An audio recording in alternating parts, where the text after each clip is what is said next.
కార్యక్రమానికి స్వాగతం. మనం ఇప్పుడు రంగారెడ్డి జిల్లా శంషాబాద్ మండలం పెద్దషాపూర్ గ్రామంలో ఉన్నాము.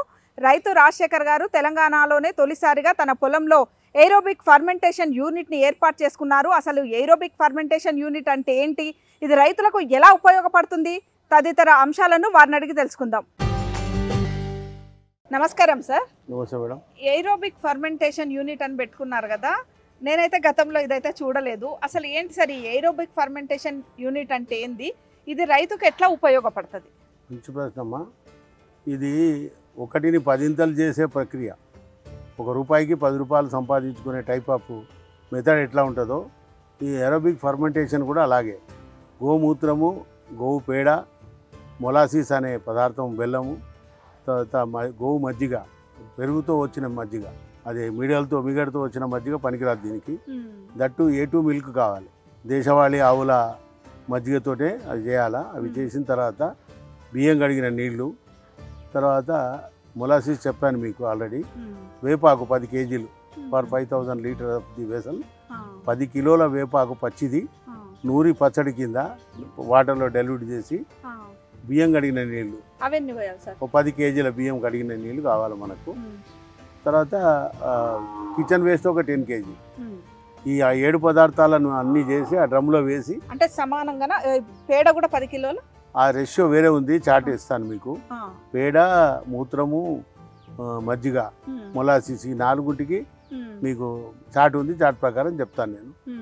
సుమారు 200 లీటర్లు పడుతుంది ఏది మజ్జిగ అవన్నీ. అలాగే గోమూత్రం ఆల్సో. సో అవన్నీ చాట్ వైజ్ ఉన్నాయి. చాలా ఇంట్రెస్ట్గా ఎవరైనా చేద్దాం అనుకునే వాళ్ళకి నేను చాట్ ఇస్తాను, ఎక్స్ప్లెయిన్ కూడా చేస్తాను. చాలా మంచిది ఇది. ఈ డ్రమ్ములో పోసి ఆ వాల్ ఇప్పేసేస్తే ఆ వెసల్లోకి వెళ్ళిపోతాయి. పెద్ద పెద్ద బ్యాగ్లను వెసల్స్ అంటారు. అది ఆ వెసల్స్ అంటారు. వాటిలో 5000 లీటర్ కెపాసిటీ అది. ఒక్కొక్కటి 5000 కెపాసిటీ. మీరు 3 పెట్టుకున్నట్టు. అవును, మాకు పెద్ద ఎక్స్టెంట్ ఉంది. దాదాపు 100 ఎకరాలు 6 తోటలు ఉన్నాయి కనుక అన్నిటికీ సరిపడా కావాలని కనుక మేము చేస్తూ ఉంటాం.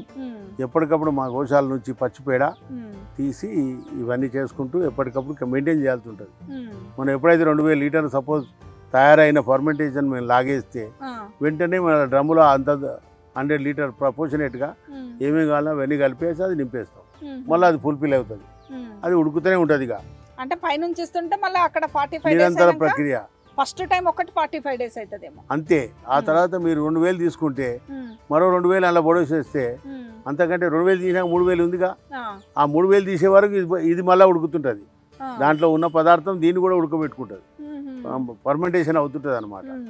అట్లా తయారవుతూనే ఉంటుంది ప్రక్రియ నిరంతరం. అది ఒకసారి పూర్తిగా పొడగొట్టి మళ్ళీ వేసుకోవడం అనేది చేయొద్దు. మినిమం కొంత ఉంచాలి అందులో. ఎందుకంటే దాని ప్రక్రియ వల్లనే ఇది ఫర్మెంటేషన్ అవుతుంది. కనుక రెగ్యులర్గా మనం 3-4 వేలు దాకా తీసేసి మిగతా వెళ్ళదు కూడా బయటికి, అందులో ఉంటుంది కూడా. ఎందుకంటే ఆ లెవెల్ ఆఫ్ పైపు లోపల కొంత డిపాజిట్ ఉంచుతుంది. అది మనం పోసిన తర్వాత ఆటోమేటిక్గా అందులోకి పోయి అది మళ్ళీ ఉడుకు తయారవుతుంది. కనుక అలా చేస్తే మనకి ఎప్పుడు వస్తే అప్పుడు దీన్ని సపోజ్ మీరు స్ప్రే చేయాలనుకుంటే 10 litres of the fermentation liquid 200 litre వాటర్లో డైరెక్ట్ స్ప్రే చేసుకోవచ్చు. Any crop, any type of crop 10 litres కి 200 లీటర్స్ నీళ్ళు కలుపుకోవచ్చు. కలుపుకొని స్ప్రే చేస్తే బ్రహ్మాండంగా వస్తుంది. సరే, ఈ ఏరోబిక్ ఫర్మెంటేషన్ ప్రాసెస్ లో వచ్చిన లిక్విడ్ ఉంటుంది కదా, అది ఏ పంటలకి ఎట్లా వాడుకోవాలి? అన్ని పంటలకు వాడుకోవచ్చు. మీరు భూమి మీద పుట్టిన ప్రతి చెట్టుకు అది వాడుకోవాల్సిందే.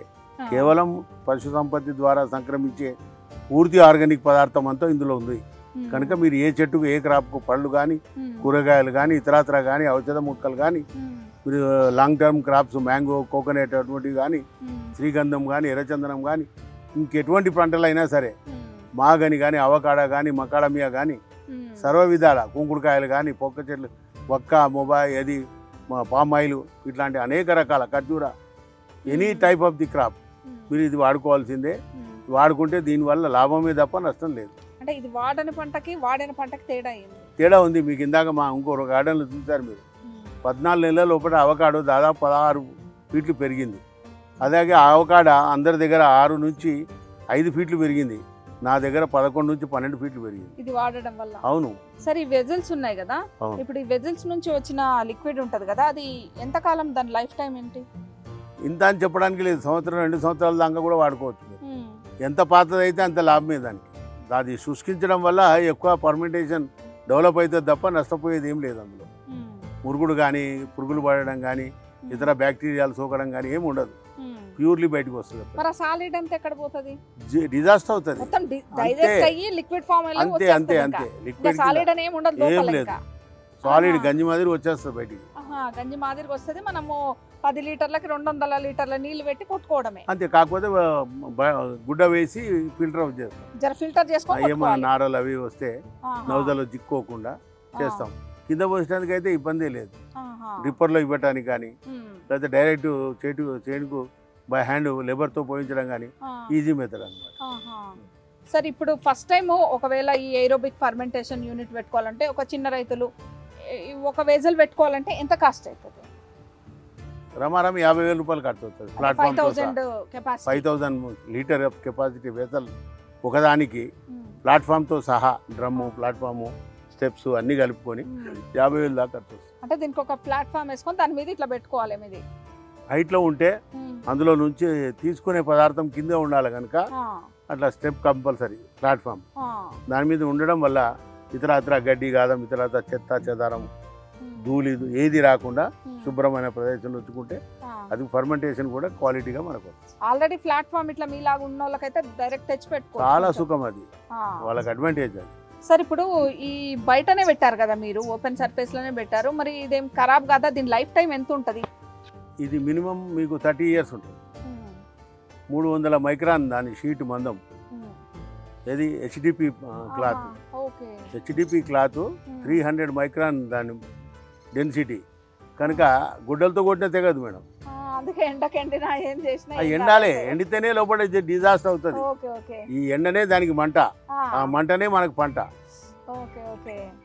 ఎండకు దాని లోపల మొత్తం ఈ ప్రాసెస్ అంతా బాయిల్ అవుతా ఉంటది. గ్యాస్ అంతా ఫ్రీ అయితే గ్యాస్ అవుట్ పోవడానికి కూడా చెక్వాల్ పెట్టింది.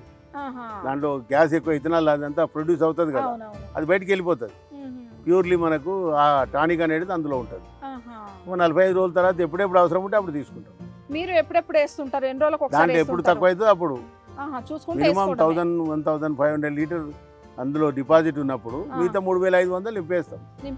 మళ్ళీ అది దాని ప్రక్రియ జరుగుతూనే ఉంటుంది. ఈ లోపల అవతలి వాడుతుంటాము, మళ్ళీ దీని సైకిల్ వస్తుంది. 45 days కాబట్టి అట్లా మొత్తానికి వరకు అది వస్తుంటది. అది అయిపోయేసరికి ఇది వస్తుంటది. ఎక్కడ ఏ పంట వీక్ గా కనిపిస్తే అక్కడ షెడ్యూల్ వైజ్ మొత్తం రాసి ఉంటాయి అన్ని. అది అవసరం ఉన్ననాడు తెప్పించుకొని వాడుతూనే ఉంటాం. అంటే మీరు ఎక్కడ చూసారు అసలు దీన్ని ఇక్కడ పెట్టుకోవాలని మీకు ఆలోచన ఎట్లా ఆలోచించారు? కరెక్ట్ అడిగారు. గుజరాత్, నేను నేపియర్ సూపర్ నేపియర్ వంగడం గురించి గుజరాత్ వెళ్ళినాను నేను. అక్కడ అయితే రైతు సోదరులు కొంతమంది తెలిసిన వాళ్ళు ఇట్లా చెప్పిండ్రు, పలానా చోట ఇట్లా బాగుంటుంది, దాని ద్వారా మీరు బాగుపడతారు, మీరు తెచ్చుకోండి అంటే వర్మి కంపోస్ట్ బ్యాగ్స్ ప్లస్ ఇవి 2 ఒకటేసారి తెప్పించుకున్నాను.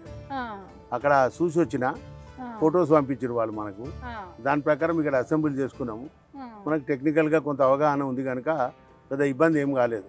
ఆ రకంగా మనం అసెంబ్లీ చేసుకున్నాం. అప్పటి నుంచి దర్జాగా నడుస్తుంది. 2 సంవత్సరాల నుంచి. ఇప్పుడు ఎన్ని సంవత్సరాలు అయింది సార్? 2 years అయింది. 2 సంవత్సరాలు అయింది. ఏ ఇబ్బంది లేదు మనకు. మెయింటెనెన్స్ కూడా ఏముంటది? నథింగ్. కలపడం, అందులో పోయడం, వెళ్ళిపోవడం అంతే, వేరే పనే లేదు. ఓ రోజు ఒకటి వెనక ముందు అయినా ఏం పెద్ద ఫరక్ పడేది లేదు. ఎందుకంటే అది అలా కలుపుకున్న తర్వాత ఆటోమేటిక్ ఫర్మెంటేషన్ అవుతూనే ఉంటుంది అంతే. ఫస్ట్ టైం ఒకసారి 45 రోజులకు ఒకసారి వస్తుంది, కానీ తర్వాత అంతా పోసుడు తీసుడే ఉంటుంది. ఒకసారి పోసినామంటే అది 45 రోజుల కౌంట్ తీసేయాలి. మనం తీస్తూనే ఉంటాం, మళ్ళీ పోస్తూనే ఉంటాం. మనం వాడుకున్నంత మళ్ళీ అందులో నింపేస్తాం. అది రీఫిల్లింగ్ ఉంటుంది. వెసలు ఎప్పుడు ఉడుకుతూనే ఉంటుంది అనమాట. ప్రక్రియ యథాతథంగా నడుస్తుంటుంది. ఇప్పుడు మన వాళ్ళు ఎవరైనా పెట్టించుకోవాలనుకున్నా ఇక గుజరాత్ నుంచైనా తెప్పించుకోవాల్సింది. ఇక్కడ లేదు ఎవరు, మన ఇక్కడ ఈ 3 రాష్ట్రాల్లో ఎక్కడ చేయట్లేదు, సౌత్లోనే చేయట్లేదు.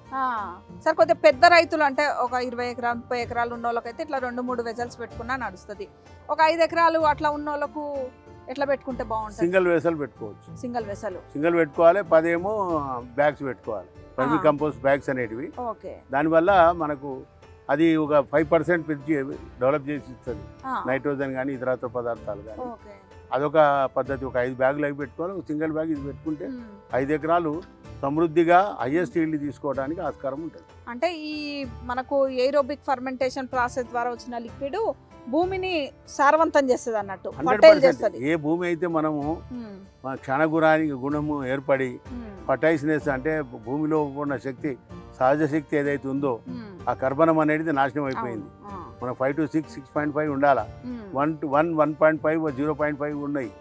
అటువంటి పొలాలు తయారైనవి. ఎంతసేపు రసాయనాలు వేసి అట్లాంటి వాటికి వేసుకొని మళ్ళీ మన చిరుధాన్యాలు వేసుకొని ఆ పొలం తయారు చేసుకొని ఆర్గానిక్గా మార్చుకోగలిగితే ఫుల్లీ ఆర్గానిక్ కూడా మీరు డెవలప్ చేసుకోవచ్చు. ఫుల్లీ ఆర్గానిక్ మీకు 80% సపోర్ట్ చేస్తుంది ఈ ఆర్గానిక్. Okay sir. అంటే ఎవరైనా కావాలనుకునే రైతులు మరి ఎట్లా వాళ్ళకి మా దగ్గర అడ్రస్ ఇస్తాము, నేర్పిస్తాము, ఎలా చేసుకోవాలి, ఎలా తయారు చేసుకోవాలి, వాడుకోవాలి ఎలాగా, అవన్నీ కూడా నేర్పుతాం. కావాల్సింటే ఎవరైనా ఇంట్రెస్టెడ్ రైతులు మీకు ఫోన్ చేస్తే మీరు వాళ్ళకు సలహాలు సూచనలు దయచేసి మా నంబరు మీ ఇచ్చే దీంట్లో సీన్లో వేయండి, వీడియోలో మా నంబర్ ఇస్తే వాళ్ళు తప్పకుండా మమ్మల్ని సంప్రదించి వాళ్ళు బాగుపడితే సమాజం బాగుపడితే మేము సంతోషిస్తాం. ఎందుకంటే మీరు 2 సంవత్సరాల నుంచి ప్రాక్టీస్ చేస్తున్నారు చాలా మంచి ఫలితాలు ఉంటే ఫలితాలు పొందుతున్నాం. Not only practice. ఈ వెజల్స్ పైన ఐరన్ గ్రిల్ వేశారు కదా, ఎందుకని? ఆ కుక్కలు ఆ స్మెల్ వాళ్ళ బెల్లం అది ఉంటుంది కదా, ఆ కుక్కలు ఏం చేసినాయి అంటే కుక్కల పాలలో దాటి చాలా గొప్పది కదా, అది కొరికి రంధ్రాలు చేస్తున్నాయి, ఆ లిక్విడ్ కారుతుంది, డ్యామేజ్ అవుతుంది కదా, అది డిస్టర్బ్ అవుతుంది లోపల ప్రాసెస్ కూడా. మన లోపల ఏదైతే డిజాస్టర్ అవ్వడానికి ఆస్కారం ఉందో సమృద్ధిగా ఉంటే, లేదా గ్యాస్ ఎప్పుడో ఎక్కడ పడితే అక్కడ గ్యాస్ వెళ్ళిపోతే అది కాదు. ఒకసారి ఒక బ్యాగ్ పాడు చేస్తేనే వెంటనే యూజ్ చేయించి పెట్టి. ఇప్పుడు లిక్విడ్ తీసుకోవాలన్నప్పుడు అవుట్లెట్ నుంచి మనం చూసారు కదా మీరు, అందుకే నేను మళ్ళా పైప్ వేసా, దాంట్లో ఏ ఇబ్బంది లేదు మనకు. ఆ పైప్ కు వేరే పైప్ తొడిగించి కింద డ్రమ్ పెట్టేస్తే ఆ నిండిపోతుంది. మరి ట్యాప్ లాగా ఆన్ చేసుకొని అది ఆన్ చేసుకొని తర్వాత దీంట్లో వదలాలన్నా వాలే, అక్కడ దాంట్లో డెలివరీ తీసుకోవాలన్నా వాలే. మధ్యనేమో ప్రెషర్ వాల్ ఉంటుంది, అంటే గ్యాస్ ఓవర్ అయితే బ్యాగ్ పగిలిపోకుండా మనకు తెలుస్తుందా మరి అట్లా? వాలే చెప్తుంది మీకు. అదంతా కదా ఓవర్ అయితే అదే గ్యాస్ రిలీజ్ చేస్తుంది రోజుకు, అంతే సేమ్ విజిల్. లేకపోతే మనం పోయి జర 1 నిమిషం ఇట్లా లేపేస్తే పోతుంది. అది సమ్మర్ లో చేస్తాం జనరల్ గా, వేరే క్లైమేట్ కండిషన్ లో అవసరం లేదు దాన్ని. బాగా నిండు సమ్మర్లా మే, జూన్, ఏప్రిల్, మార్చ్, ఏప్రిల్ 3 నెలలు మాత్రం ఎప్పటికీ మధ్యాహ్నం పూట చేస్తారు. గ్యాస్ ఎక్కువ ఉంటుంది కాబట్టి మనం బయటికి రిలీజ్ చేసేయాలి. మామూలుగా మనకు కావాల్సినది ఫిల్ చేసుకొని దాన్ని వేరే దగ్గర పొలాలు ఉన్నా అక్కడ కూడా క్యారీ చేసుకొని తీసుకుపోవచ్చు. మా ఆరు తోటలన్నీ అక్కడి నుంచి ట్రాక్టర్ల మీద పోతూనే ఉంటాయి. ఇంకా ఈ 50 లీటర్స్ డ్రమ్స్ ఉన్నాయి మన దగ్గర. ఎక్కడెక్కడ ఒక్కో ప్లాట్కు దాదాపు ఎకరాకు 10 డ్రమ్ములు, అంటే 500 లీటర్లు వాడతాం. సార్ ఇప్పుడు ఆవులు ఉంటాయి, పొలాలు ఉండవు, గోశాల నడుపుతుంటారు కదా, అట్లాంటి వాళ్ళు ఇట్లా 3 విజిల్స్ పెట్టుకున్నా ఆ లిక్విడ్ అమ్మినా దాని గ్రాసము పశు గ్రాసానికి పనికొస్తాయి కదా పైసలు. వర్మి వాష్ 100 రూపాయలు అమ్ముతుంది మేడం 1 లీటర్. మా దగ్గర పెట్టినా ఇప్పుడు వర్మి కంపోస్ట్ వాష్ ఉంది కదా, వర్మి వాష్ 100 రూపీస్ లీటర్ అమ్ముతున్నాను నేను. వర్మి వాషే 100 అంటే ఇది ఇంకా ఎక్కువ ఉంటుంది, చాలా వాల్యుబుల్ కదా. అవును, అట్లా కూడా స్వయం ఉపాధి పొందొచ్చు ఆవులు. అదే ఒక చిన్న వెజల్ ఒకటి మనకు 5000 లీటర్ల కెపాసిటీది పెట్టుకుంటే ఒకసారి పెట్టుకుంటే 10,000 కూడా ఉన్నాయి, 20,000 కూడా ఉన్నాయి, 5,000 పోతే 2,000 కూడా ఉన్నాయి. చిన్న కెపాసిటీని బట్టి రైతు ఎట్లా కావాల్సి ఉంటే అట్లా. 2500 లీటర్లు కూడా ఉంది, అది తెచ్చుకోవచ్చు, తక్కువ ఉంటుంది కాస్ట్. ఒక రైతు కెపాసిటీని బట్టి ఏది ఎంచుకోవాలనేది నిర్ణయం తీసుకోవచ్చు. Thank you sir, thank you very much. నమస్తే. ఇది ఈనాటి రైతు మిత్ర. మరో వ్యవసాయ సంబంధ అంశంతో మళ్ళీ కలుద్దాం. అంతవరకు సెలవు, నమస్కారం.